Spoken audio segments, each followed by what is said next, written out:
Hi classroom, this is week 5, assignment 3. Startling news I have for you classroom. From the Humane Society, 10,000 animals are killed in the United States every day. This is 9 animals per 13 seconds. So let's get involved and make this a no-kill animal nation.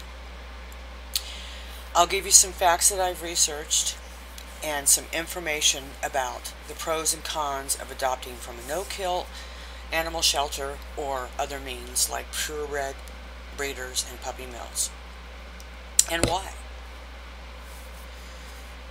And I'll inform you on the ways that you can help towards prevention on the killing of healthy, adoptable animals. There are 40 no-kill animal shelters in the United States by the Humane Society that have no-kill animal shelters. The other shelters are killing or euthanizing animals in their shelters. The states that exploit animals illegally are Alabama, Georgia, Mississippi, South Carolina, and Florida. And these are, for instance, illegal dog fighting operations, cockfighting, and even pigeon pleasure shooting for pleasure. People need to find a real job.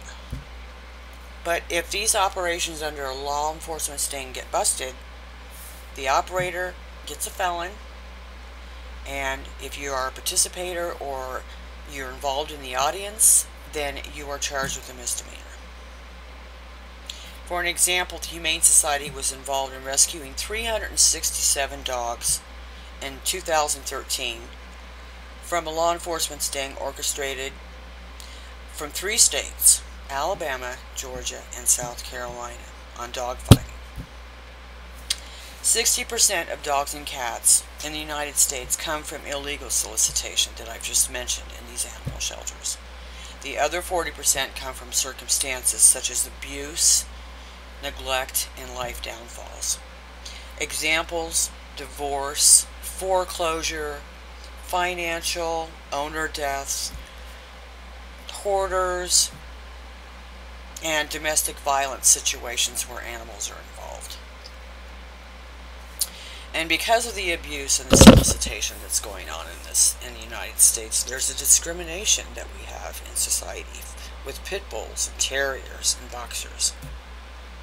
Do you want to adopt from a shelter or private breeders or puppy mills? When you adopt from a no-kill shelter, it feels like you've given a lost pet a home. There is not a limited time to adopt. There are no deadlines. You have a lot more knowledge about that animal's past. Costs, very important, $40 to $100. You're supporting your community. The animals will appreciate you. The shelters will appreciate you. And the help that might be needed after adoption doesn't stop when you leave the shelter. If you have a life that's downfalling, as I mentioned before, there are programs to assist persons with vet costs and animal care.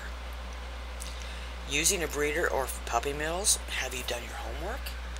Are you keeping these puppies and kittens healthy, fed, and watered properly? Do you ask the purebred breeder or puppy mill? Is their environment safe and sound? It costs $500 to $1,000 to purchase a purebred animal. And there is a limited time to purchase. They want to make money. The puppy mills still euthanized if these animals are not purchased. Are they papered? Are they able to be papered? Have they been medically sound since birth?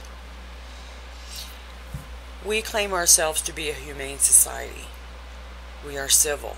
We are compassionate. We are a moral society.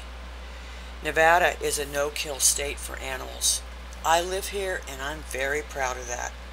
I have adopted animals all my life and have never regretted it. Now that adopting from a no-kill animal shelter is a better choice, here's what else you can do to keep the movement going towards no more killing of animals. You can donate to a reputable organization such as the Humane Society or the No-Kill Coalition Centers, just to name a few. Make sure they're reputable. You can foster an animal. You don't have to keep them until they're adopted. You can volunteer at your local animal shelter. They might need help in feeding and watering the animals, cleaning the animals, cleaning their spaces of sleep. You can help fundraise and promote TNR's programs, which is the spay and neuter program for kitties and puppies. And you can just click on a website page or a pet animal page of your choice. One click gives them a donation. And with all this information that I've gathered, we can adopt and we can prevent all this killing of healthy adoptable animals. And I know we're all busy in our lives, and we can do less or more, but we can do something, even if it's a click on a Facebook page or a pet animal page. And my quote that I've always lived by is, an adopted animal is a happy animal. Thank you, class.